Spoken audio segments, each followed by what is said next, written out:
안녕하세요.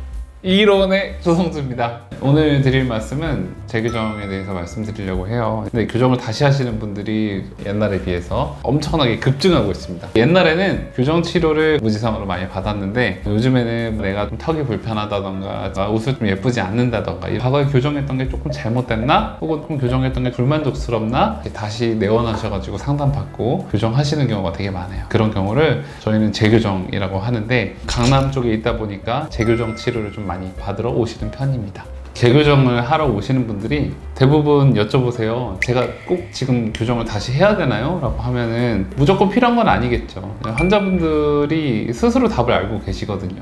내가 어떤 부분이 불만족스럽거나 어떤 부분이 문제가 있다고 판단이 될 때 그때는 재교정을 해야 되겠지만 별로 크게 신경이 쓰이지 않는다라고 하면 굳이 재교정을 안 하셔도 됩니다. 재교정을 하는 이유는 딱 세 가지가 있어요. 교정 치료를 받았는데 뭔가 불완전하게 끝난 거예요. 완전하지 않게 끝났다라고 하는 건 마무리가 제대로 안 됐다는 거겠죠. 이유엔 여러 가지가 있어요. 전 뭐 병원이 갑자기 없어질 수도 있고, 내가 갑자기 결혼을 하거나, 내가 갑자기 이사를 가거나, 이민을 가거나, 유학을 가서 치료를 완전하게 마무리를 못하고 장치를 빼거나 교정을 중단을 해야 되기 때문에 다시 재교정을 필요로 하는 그런 상태가 될 수밖에 없다는 겁니다. 자, 두 번째는요, 치료 결과에 만족스럽지 못해서예요. 장치가 붙어 있을 때는 하나도 보이지가 않는데 장치가 떨어지고 나니까 이상한 거야. 대표적인 게 그런 경우가 있어요. 내가 장치를 붙이고 있을 때는 누워가지고 원장님이 알아서 해줄 대로 해줘라 라고 하다가 딱 끝나고 나서 보니까 선생님 저 입이 너무 많이 들어갔어요. 혹은 저 선생님 입이 아직도 튀어나온 것 같아요. 근데 왜 얘기를 안 했어요? 라고 하면 저 브라켓이 붙어 있어서요.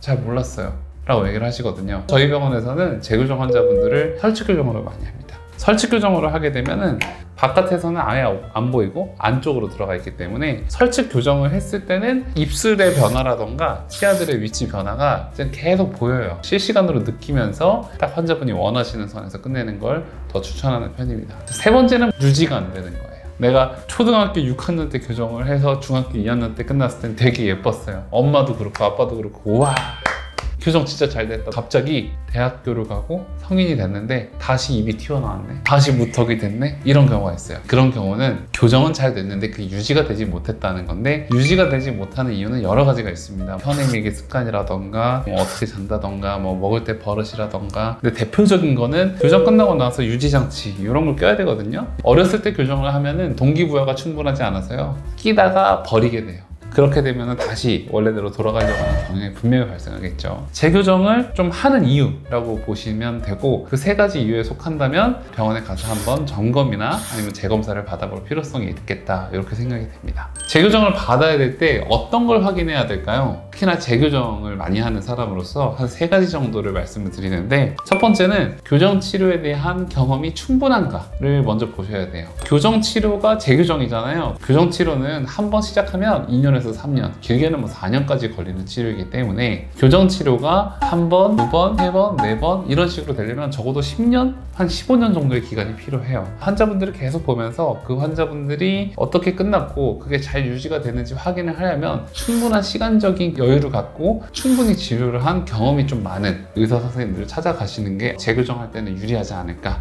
그런 생각이 드네요. 첫 번째에서 교정 치료 경험이 충분한가는 어떤 식으로 알 수 있냐면, 이 원장님이 경력이라던가 이력적인 부분에 있어서 검증하는 부분이 필요할 것 같고요. 교정과 전문의라고 하면 기간 4년 동안은 교정 진료만 집중해서 대학병원에서 수련을 받으신 분들이기 때문에 교정과 전문의라고 하는 경우는 중요할 것 같고, 치과 교정학에서의 어떤 연구라던가 석사, 박사 이력도 참고사항이 될 수 있을 거라는 생각이 들고요. 그 무엇보다 중요한 거는 병원을 꾸준히 운영을 하고 그 병원에서 꾸준히 교정 환자들을 아무 무리 없이 잘 보고 있느냐, 상당히 중요한 요소라고 생각이 됩니다. 그리고 두 번째는요, 병원에서 중간중간에 검사를 충분히 하고 그런 부분에 대해서 평가를 하고 있느냐, 이게 정말 중요해요. 재교정이기 때문에 환자분들은 첫 번째 교정보다는 더 관심을 갖고 보셔야 됩니다. 내가 돌출입이야, 내가 원하는 만큼 들어갔는지 혹은 너무 부족하거나 너무 과하지 않는지는 봐야 돼요. 이 환자분은 돌출입으로 재교정을 오신 거예요. 그런데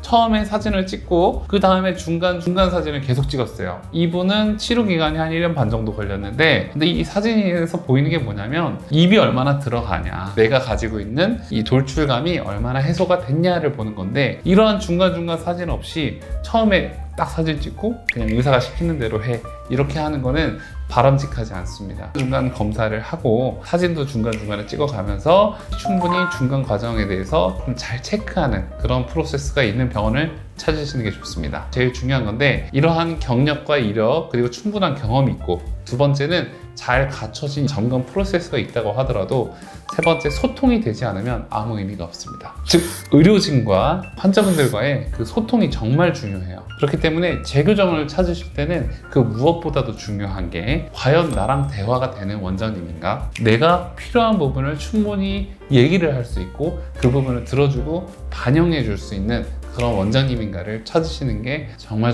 중요합니다. 사실은 이러한 이것들이 전부 다 조화롭게 됐을 때 환자분이 성공적으로 재교정 치료를 받으실 수 있을 거라고 생각을 해요. 저는 재교정을 진짜 많이 했어요. 재교정을 많이 하고 설치 교정을 많이 한 이유가 환자분들이 두 번째 교정을 하는 거다 보니까 보이는 게 너무 싫은 거예요. 그리고 내가 옛날에 첫 번째 교정을 하다 보니까 보이지 않아서 내가 그때는 잘 몰랐다. 어떻게 하다 보니까 재교정, 재재교정은 설치 교정으로 하게 되고 환자분들이 만족하실 때까지 하게 되고 끝내게 되어 있는데 저희 이의롭게 채널에다가 따로 임상적인 교정 톡이나 아니면 이타 강사 이런 부분들을 좀 참고해 주시면 더 좋을 것 같습니다. 영상을 보시면 따봉 하나씩 눌러주시면 앞으로 더욱 힘을 내가지고 열심히 도움이 되는 정보를 많이 전달해 드리도록 할게요. 감사합니다.